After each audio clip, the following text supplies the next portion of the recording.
What if I told you that the mother who gave up everything for her child might be the reason that child is falling apart? Today's story will make you question everything you thought you knew about unconditional love.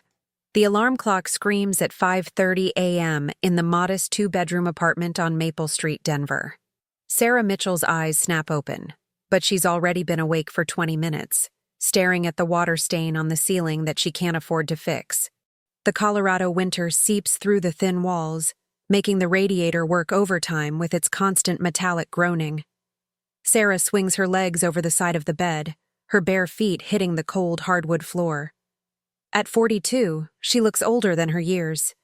The stress lines around her green eyes tell a story of sleepless nights, and her auburn hair, once her pride, now hangs limp and neglected.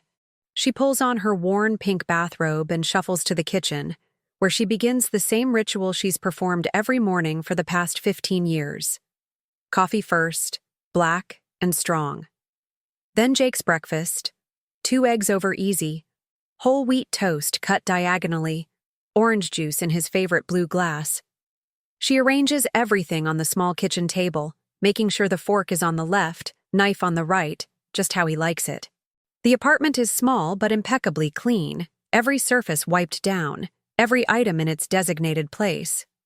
"Jake, honey, breakfast is ready," she calls down the narrow hallway. No response. She waits 30 seconds, then calls again, louder this time. "Jake, you don't want to be late for school." A door slams somewhere in the building above them, followed by heavy footsteps. Mrs. Rodriguez from upstairs is getting ready for her nursing shift. Sarah envies her neighbor's purpose, her clear contribution to the world. Sarah used to have that too, back when she was designing buildings that would outlast her lifetime. Finally, Jake emerges from his room, 17 years old and radiating the kind of casual resentment that teenagers wear like armor. His dark hair falls over his eyes, and he's wearing the same black hoodie he's worn for 3 days straight. He's tall now, nearly 6 feet, but still has the lean frame of adolescence. "You didn't have to make all this," he mumbles, sliding into his chair without looking at her. "I wanted to. You have that chemistry test today, remember? I picked up those energy bars you like, the expensive ones from Whole Foods."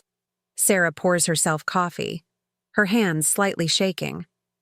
She's been cutting back on her anxiety medication to save money. Jake pushes the eggs around his plate without eating. "I told you not to spend money on that stuff. We can't afford it." "Don't worry about money, sweetheart. That's my job." Sarah sits across from him, watching him eat. This is her favorite part of the day, these few minutes when they're together before the world intrudes. "Mom, you're staring again." Sarah looks away quickly, focusing on her coffee mug. It's chipped on the handle, a small imperfection she's grown fond of. "Sorry, I love seeing you in the morning. You know that." Jake finally takes a bite of toast. "Did you sleep at all last night? You look tired." Sarah's heart swells at his concern, even as she lies. "I slept fine, just had some work to finish up." The truth is, she spent half the night researching colleges online, printing out application materials on her ancient printer, planning Jake's future while he slept. She works part-time at a local real estate office, answering phones and filing paperwork. It's mind-numbing work for someone who once designed a community center that won regional awards, but it pays enough to keep them afloat. Barely. "I can drive you to school today," Sarah offers, even though gas money is tight. "I'll take the bus. Tommy's picking me up anyway." Jake finishes his orange juice and stands, grabbing his backpack from the counter. "Wait, you forgot your lunch." Sarah hurries to the refrigerator, pulling out a brown paper bag carefully packed with a turkey sandwich, apple slices, and homemade cookies. "Mom, I'm 17. I can buy lunch." "With what money? Besides, I made your favorite cookies last night." Sarah holds out the bag, and after a moment's hesitation, Jake takes it. He pauses at the door, and for a second, Sarah thinks he might say something affectionate, something that would validate all her sacrifices. Instead, he just nods and leaves, the door clicking shut behind him. Sarah stands in the sudden silence of the apartment, still holding her coffee mug. The morning light filters through the kitchen window, illuminating dust motes dancing in the air. She looks at Jake's plate, still half full, and begins clearing the table. The apartment feels enormous when he's gone, despite being barely 800 square feet. Sarah walks through the living room, straightening cushions that don't need straightening, watering plants that don't need water. The walls are covered with Jake's achievements: honor roll certificates, art projects from elementary school, photos from every birthday and school event. There are very few pictures of Sarah alone. She stops in front of the mantel, where a framed photo sits prominently. Jake at age 2, chocolate cake smeared across his face, laughing with pure joy. Next to it, almost hidden behind a trophy from Jake's brief stint in Little League, is a smaller photo of Sarah from 15 years ago. She's wearing a hard hat and standing in front of a construction site, her face radiant with professional pride. That was the last building she ever designed. Sarah picks up the photo, remembering the day it was taken. She was pregnant with Jake, just beginning to show, and she thought she could have it all: a thriving career, a loving family, a life that mattered in multiple ways. The divorce papers from Jake's father had been finalized just months before that photo was taken, but Sarah was optimistic. She would prove that a single mother could still achieve her dreams. The sound of her phone buzzing breaks the memory. It's a text from her supervisor at the real estate office. "Sarah, can you come in early today? Melissa called in sick." Sarah looks at the photo one more time, then sets it back in its hiding place behind the trophy. She texts back, "Of course, I'll be there in an hour." As she gets dressed for work, Sarah catches sight of herself in the bathroom mirror. The woman looking back at her is tired, yes, but there's still love in her eyes. Fierce, protective love that has shaped every decision she's made for nearly 2 decades. She applies concealer under her eyes and brushes her hair back into a simple ponytail. In 30 minutes, she'll be at work, answering other people's phones, helping them find their dream homes while she lives in an apartment she can barely afford. But it's worth it, she tells herself. Everything she's given up has been worth it for Jake's happiness, for his opportunities, for his future. The truth is, Sarah can't imagine her life any other way. Being Jake's mother isn't just what she does, it's who she is. The thought of him not needing her anymore, of him growing up and moving away, creates a hollow ache in her chest that she tries not to examine too closely. She grabs her purse and keys, takes one last look at the breakfast dishes she'll wash when she gets home, and locks the door behind her. Another day begins, another day of living entirely for someone else. Another day of calling it love. The call comes at 2:47 p.m. on a Tuesday in March. Sarah is at her desk at Rocky Mountain Realty, entering property listings into the computer system, when her phone buzzes with an unknown number. She almost doesn't answer, but something in her gut tells her to pick up. "Is this Sarah Mitchell?" The voice is formal, official. "Yes, this is Sarah." "Ma'am, this is Officer Rodriguez with the Denver Police Department. We have your son Jake here at the station. He's been arrested." The words hit Sarah like a physical blow. The office around her suddenly feels too bright, too loud. Her coworker Janet looks over with concern as Sarah grips the phone tighter. "Arrested? There must be some mistake. Jake is at school. He's a good kid. He doesn't—" "Ma'am, we found him with a significant amount of marijuana and what appears to be prescription pills. He's been charged with possession with intent to distribute." Sarah's vision blurs. The computer screen in front of her shows a cheerful listing for a 4-bedroom house in Cherry Hills Village, the kind of home she used to dream of designing, the kind of life she used to think she and Jake would have. "I'll be right there," she whispers into the phone.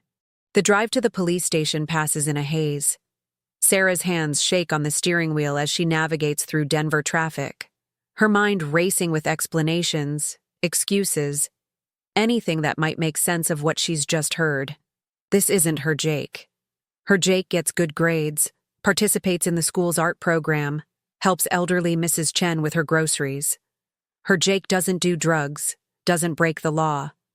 The police station smells like disinfectant and despair. Sarah approaches the front desk, her voice barely steady as she explains why she's there. The officer behind the bulletproof glass, a woman about Sarah's age with kind eyes, gently explains the process while Sarah signs papers with trembling hands. "Your son is lucky," the officer says. "First offense, and he's still a minor. He'll likely get community service and mandatory counseling if he stays out of trouble." Sarah nods, not trusting herself to speak. Lucky. She doesn't feel lucky. When they finally bring Jake out, Sarah barely recognizes him. His face is pale, his eyes red-rimmed, and he won't look at her directly. He's still wearing that black hoodie, but now it looks different somehow, like a costume for a person she doesn't know. The ride home is silent, except for the sound of Sarah's quiet crying. Jake stares out the passenger window, his jaw set in a hard line. Finally, as they pull into their apartment complex, Sarah can't stand it anymore. "Jake, honey, talk to me. Help me understand what happened. This isn't like you." Jake turns to her then, and the anger in his eyes makes Sarah recoil. "Isn't like me? You don't even know who I am." "Of course I know who you are. You're my son. You're kind and smart, and I'm a drug dealer, Mom." Jake's voice cracks with emotion. "Did you hear what they said? Intent to distribute. I wasn't just using. I was selling to kids at school." Sarah's world tilts on its axis. "But why? We have enough money. If you needed something, you could have asked me." Jake laughs, but there's no humor in it. "Enough money? Mom, you eat peanut butter sandwiches for dinner so I can have real food. You wear the same 3 outfits to work because you spent your clothing budget on my art supplies. You haven't bought yourself anything in years. That's what mothers do. We sacrifice for our children." "No!" Jake slams his hand against the dashboard, making Sarah jump. "Normal mothers don't destroy their entire lives for their kids. Normal mothers have friends, hobbies, relationships. They have lives outside of their children." Sarah parks the car, her hands shaking so badly she can barely turn off the engine. "I have a life. I have you. That's the problem." Jake's voice is raw now, desperate. "I'm not enough to be someone's entire existence. Do you know how much pressure that is? Every day I wake up knowing that my happiness is the only thing that matters to you. Your mood depends completely on whether I'm having a good day. It's suffocating." The words hang in the air between them like a physical barrier. Sarah feels like she can't breathe, like the walls of the car are closing in around her. "I love you," she whispers. "Everything I've done has been because I love you." "I know you love me, but your love is killing both of us." Jake's voice breaks, and Sarah sees tears in his eyes for the first time since he was 12.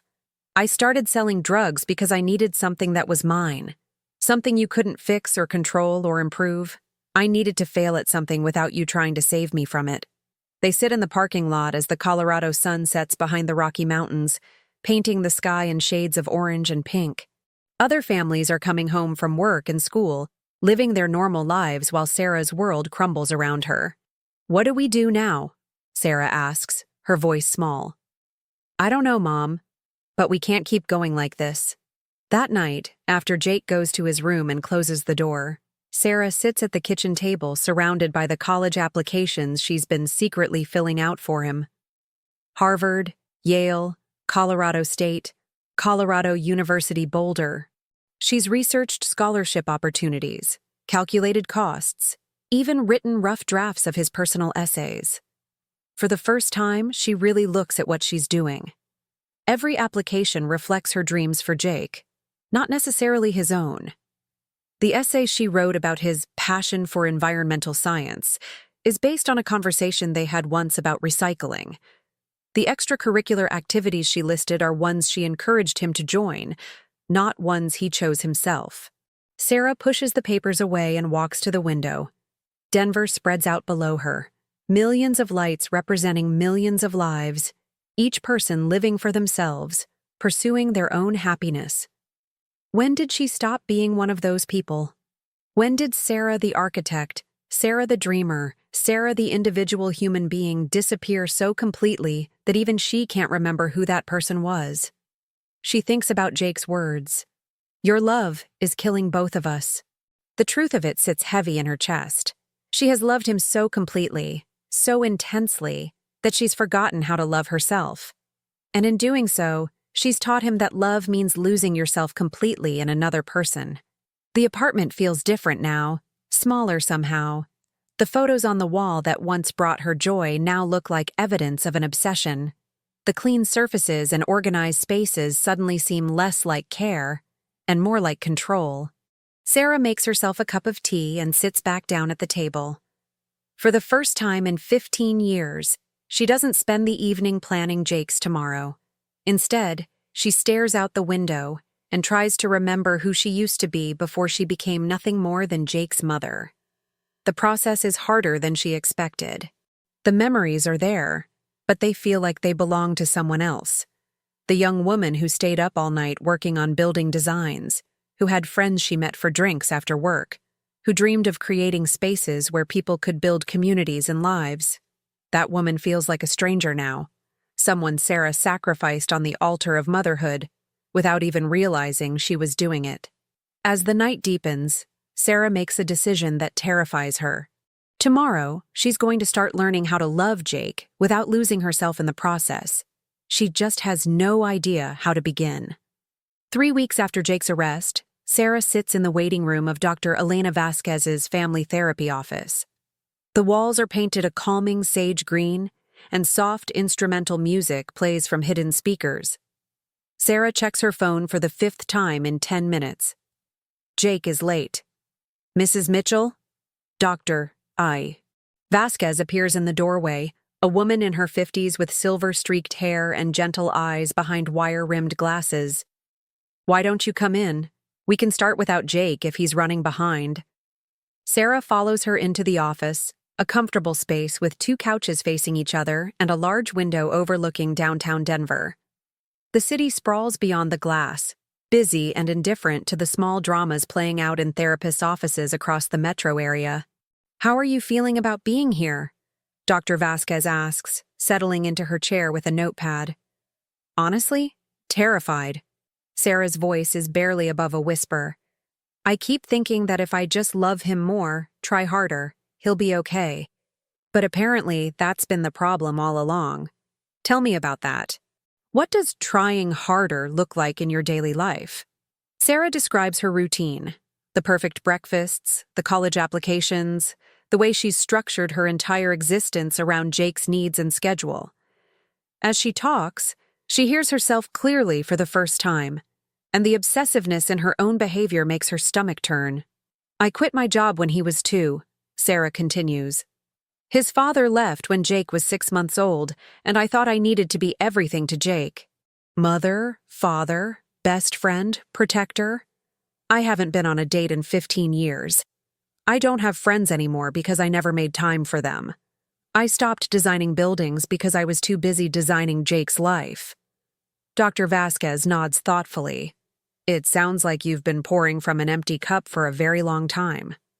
The door opens, and Jake slips in, avoiding eye contact with both women.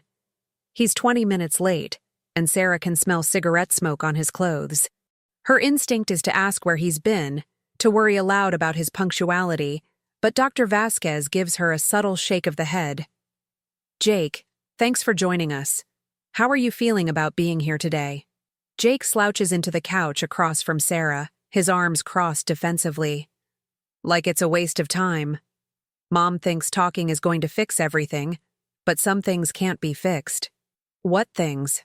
Dr. Vasquez asks gently. The fact that she gave up her whole life for me. The fact that I'm the reason she's broke and miserable and has no friends. You can't unfuck 15 years of that. Sarah flinches at his language, at the bitterness in his voice. Jake, You chose to make me responsible for your happiness. Jake's voice rises, and Sarah sees other emotions beneath his anger. Guilt, fear, exhaustion. Do you have any idea what it's like to be someone's entire reason for living? I can't even have a bad day without worrying that it's going to destroy you. Dr. Vasquez intervenes gently. Jake, can you help your mom understand what that pressure feels like for you? Jake runs his hands through his hair, a gesture Sarah recognizes from when he was little and struggling to express big feelings. It's like, imagine if you were responsible for keeping someone alive just by existing. If you had a bad grade, or got in trouble, or were just sad for no reason, another person would fall apart. That's been my whole life. Sarah feels tears sliding down her cheeks. I never meant for you to feel that way. I just wanted you to know how much you mean to me. I know you love me, Mom, but you don't know me. You love this perfect version of me that you created in your head. The real me disappoints you, even when you try to hide it. That's not true. It is true. Jake leaps up from the couch, pacing to the window. When I told you I didn't want to take AP chemistry, you cried.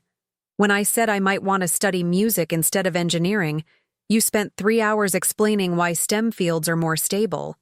When I started hanging out with Tommy and Marcus, you kept asking why I couldn't be friends with nice boys like David Chen from down the hall. Sarah opens her mouth to defend herself, but the words die in her throat. Everything Jake is saying is true. She has been molding him, shaping him, trying to create the life she thinks he should have instead of supporting the life he wants to create for himself. The drugs, Sarah asks quietly, were they really about rebellion? Jake sits back down, suddenly looking much younger than 17. At first, yeah, but then they became the only time I felt free. When I was high, I could just be myself without worrying about letting you down. And when I started selling, it was the first thing I'd ever done that was completely mine. You couldn't help me with it, couldn't improve it, couldn't take it over. Dr. Vasquez leans forward slightly. Sarah, how does it feel to hear Jake's perspective? Sarah is quiet for a long time, watching the Denver skyline through the window. Somewhere out there are buildings she designed, structures that continue to serve their communities years after she moved on to other projects. Good design, she remembers learning in architecture school, serves the user's needs, not the designer's ego. I think, Sarah says slowly, I've been a terrible architect of my son's life. You haven't been terrible, Dr. Vasquez says gently. You've been scared, and when we're scared, we sometimes love in ways that feel safe to us, even when they're not healthy for the people we're trying to protect. Jake looks at his mother for the first time since entering the room. What are you scared of? Sarah meets his gaze, and the honesty that comes out surprises even her. I'm scared that if I'm not essential to your life, you'll realize you don't need me at all. And if you don't need me, who am I? The room falls silent except for the distant sound of Denver traffic and the soft hum of the building's ventilation system. 3 people sit with the weight of 15 years of love that has become a prison for both the mother and the son it was meant to protect. Maybe, Jake says quietly, we need to figure out who we both are when we're not just mother and son. Maybe we need to be people first. Sarah nods, tears streaming freely now. For the first time in 15 years, she's not crying because of something Jake needs. She's crying for the woman she used to be, and for the woman she might still become. 6 months later, Sarah stands in front of her easel in the community center art studio, a paintbrush loaded with cerulean blue in her hand. It's Thursday evening, and she's taking her 3rd painting class since she started therapy. The canvas in front of her is a mess of colors that don't quite work together yet. But for the first time in years, Sarah is creating something that belongs entirely to her. Looking good, Sarah, says Marcus, the instructor, a man in his 60s with paint-stained fingers and an encouraging smile. You're really starting to find your voice. Sarah smiles back, a real smile that reaches her eyes. 3 months ago, she wouldn't have believed she could feel proud of something so imperfect, so unrelated to Jake's needs or achievements. Her phone buzzes with a text from Jake. Community service done for the day. Meeting Tommy for coffee. Home by 9. She reads the message without the familiar spike of anxiety that used to accompany any communication about Jake's plans. Dr. Vasquez has been working with both of them on what she calls healthy separation. And while it's been the hardest thing Sarah has ever done, she's beginning to see its value. Jake has been attending Narcotics Anonymous meetings twice a week, and seeing his own individual therapist. His community service assignment is at a local animal shelter, and last week he mentioned that he might want to study veterinary medicine. When he told Sarah this, her first instinct was to immediately research veterinary programs and start planning his academic path. Instead, she took a deep breath and said, "That sounds interesting. What draws you to it?" It was a small moment, but it felt revolutionary. After art class, Sarah drives through the familiar streets of her Denver neighborhood. The apartment building looks the same from the outside, but everything inside has changed. Jake's room is messier now because Sarah no longer cleans it for him. The kitchen table isn't set perfectly every morning because Jake sometimes makes his own breakfast. The walls still display his achievements, but they're interspersed now with Sarah's art projects and a photo of her from last month, laughing with her painting classmates. Sarah parks and climbs the 2 flights to their apartment. The building is old, built in the 1970s with thin walls and unreliable plumbing, but it's become home in a way it never was when she was simply enduring it for Jake's sake. Inside, she finds Jake at the kitchen table with his homework spread out around him. He's working on a college application, but this one is different from the pile Sarah used to secretly fill out for him.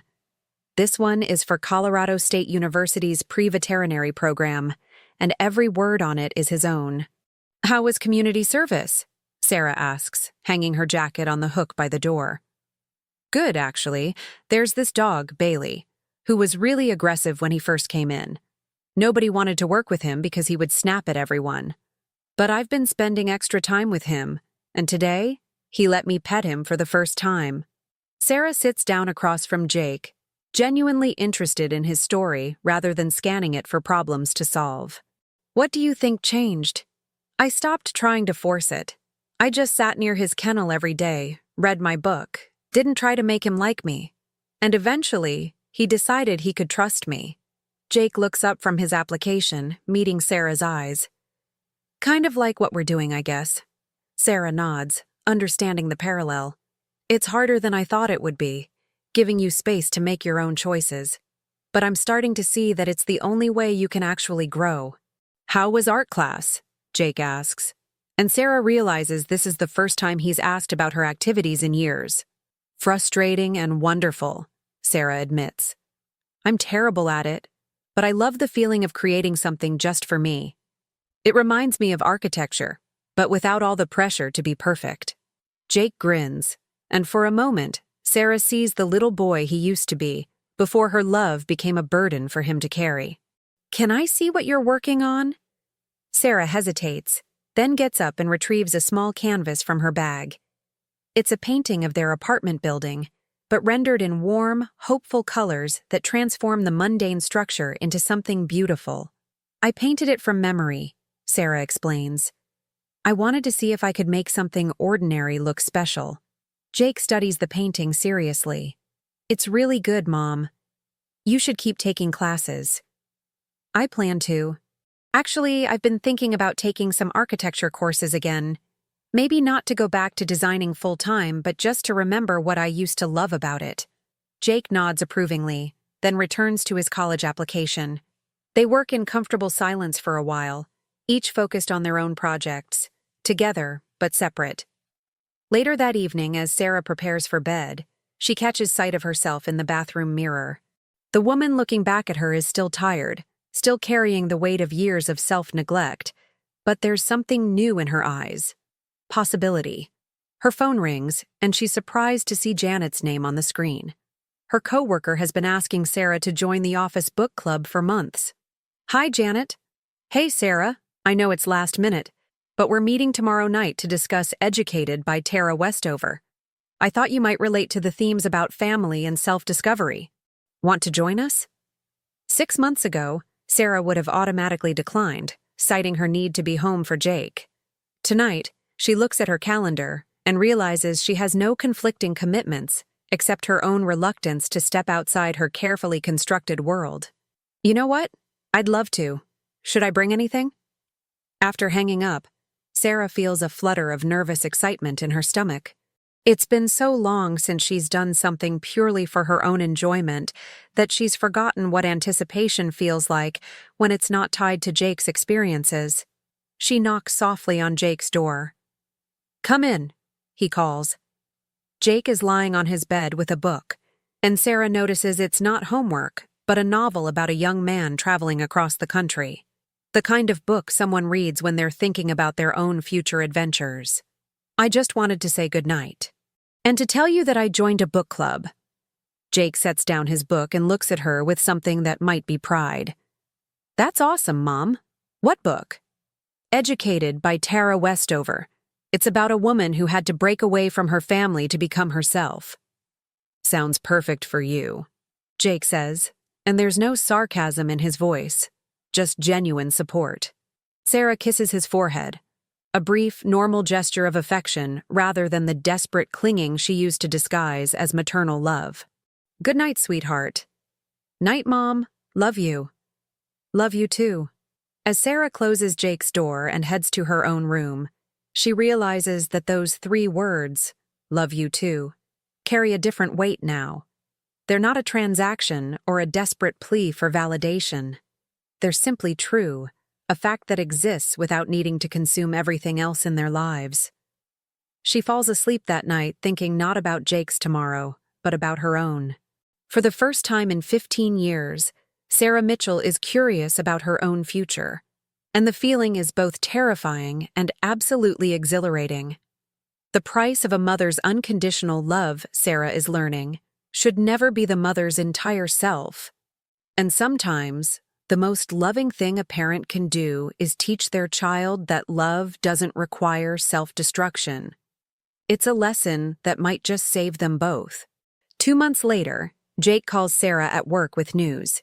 He's been accepted to Colorado State's pre-veterinary program with a partial scholarship he earned through his own essay about working with Bailey at the animal shelter. For the first time, Sarah's pride in her son is matched by her pride in herself, for loving him enough to let him succeed on his own terms. The truth nobody tells about unconditional love is that it must include conditions.